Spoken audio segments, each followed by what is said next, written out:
Bonjour à tous et bienvenue sur Partout à Clix, votre chaîne YouTube entièrement en français, entièrement dédiée à HeroClix.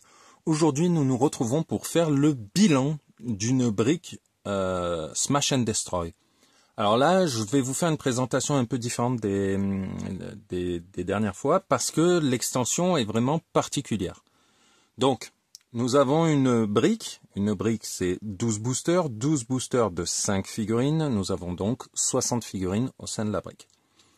Si on prend le tirage, on voit déjà le nombre de doubles. Donc sur 60 figurines, j'ai 1, 2, 3, 4, 5, 6, 7, 8, 9, 10, 11, 12, 13, 14, 15 doubles.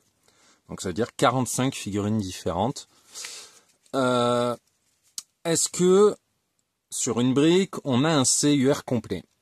La réponse est un peu complexe. Certains vous diront oui, en vous basant uniquement sur les numéros des figurines, puisque si on regarde et qu'on prend l'ordre, 1, 2, 3, 4, 5, 6, 7, 8, 9, 10, 11, 12, 13, 14, 15, 16, 17, 18, 19, 20, 21, 22, 23, 24, 25, 26, 27, 28, 29, 30, 31, 32, 33.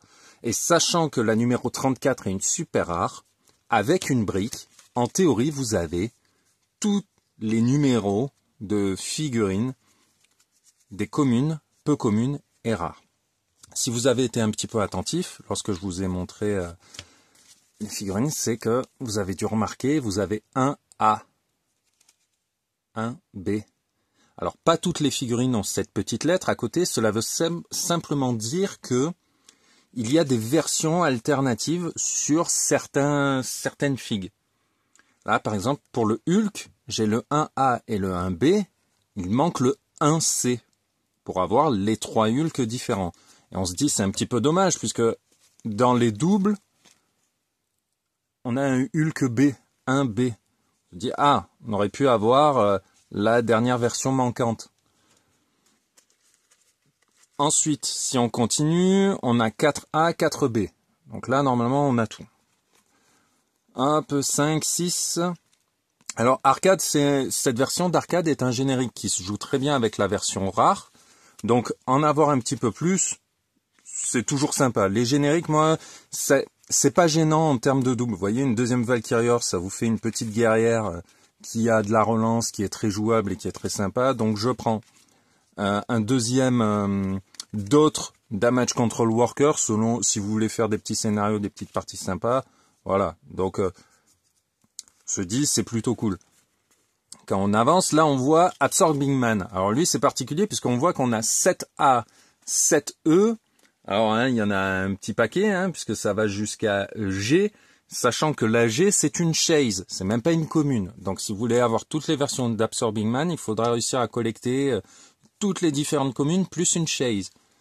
On a Kraven A et Kraven B. On a 9A et 9B pour voilà cette figurine-là. Et ensuite, on a 10B, 10C. Il nous manque donc la 10A. On se dit que, enfin, pour collecter toutes les communes, si toutes les communes qu'on avait eues n'étaient pas des doubles, on aurait le CUR. Après, ce sont des variations de personnages ou quoi. Si vous êtes un gros collectionneur, je comprends, voilà, que vous alliez partir en quête, mais voilà. Ensuite, au niveau des peu communes, elle commence à la 13, donc on se dit, bon, il y a que 12 communes à collectionner, mais on a vu qu'il y avait donc 3 Hulk différents, 2 officiers différents, 6 ou 7 Absorbing Man, 2 9 et 2 ou 3 10. 3 10, je crois. On passe au Unco, donc 13, 14, 15A, 15B, on a les deux versions qui sont jouables ensemble, donc ça c'est cool.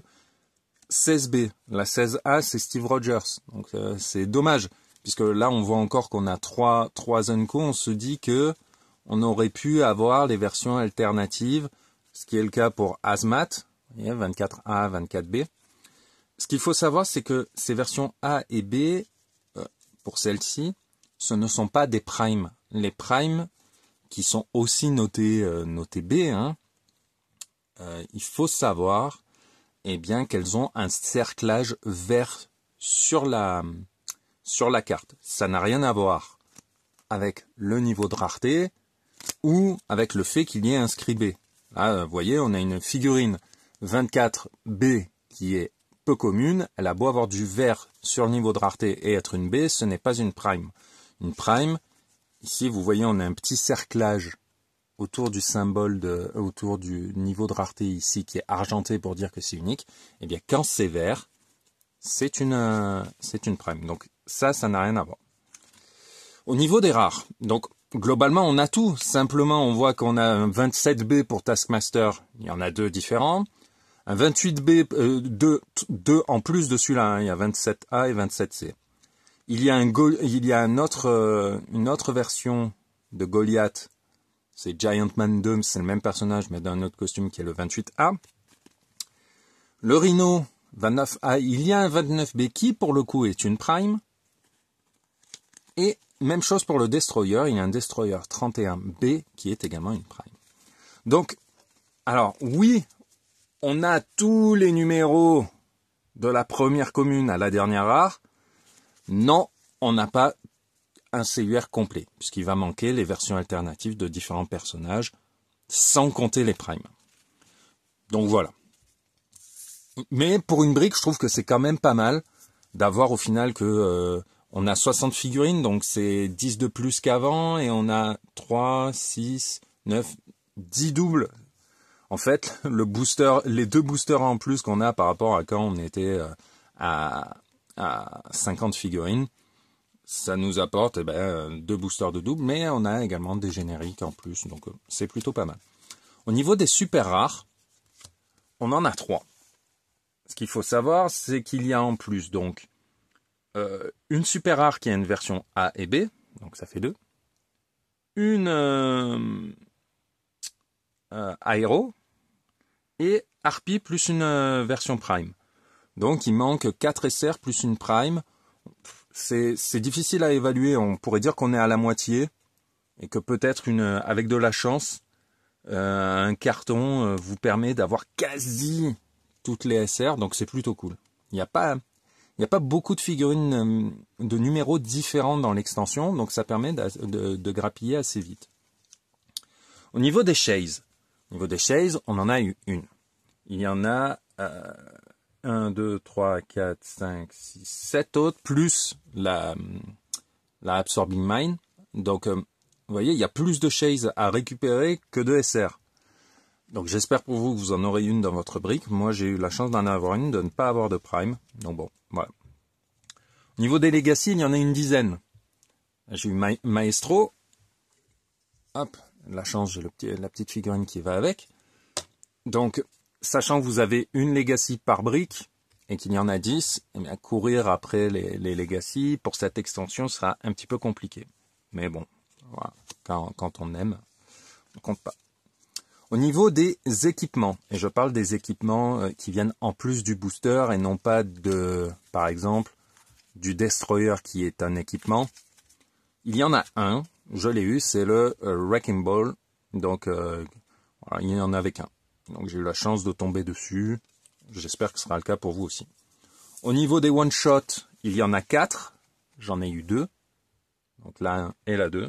Donc, logique, il manque la 3 et la 4. Celle qui m'intéressait le plus, c'était Heimdall Sight, puisque ça va avec les Asgardiens, et que, voilà, je trouve ça très intéressant. Au niveau des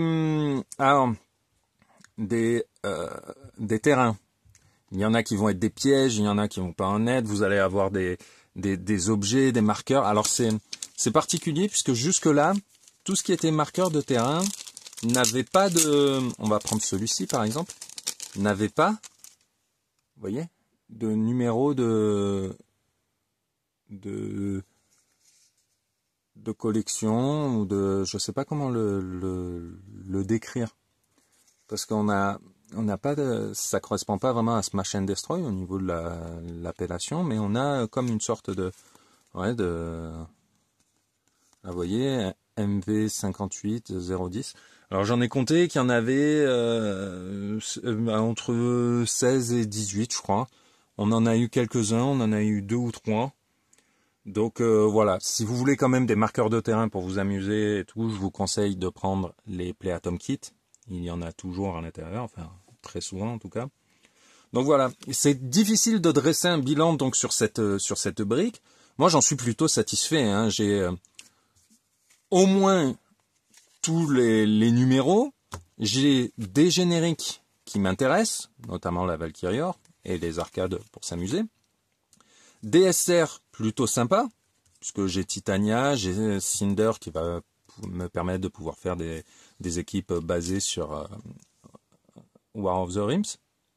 Donc plutôt cool.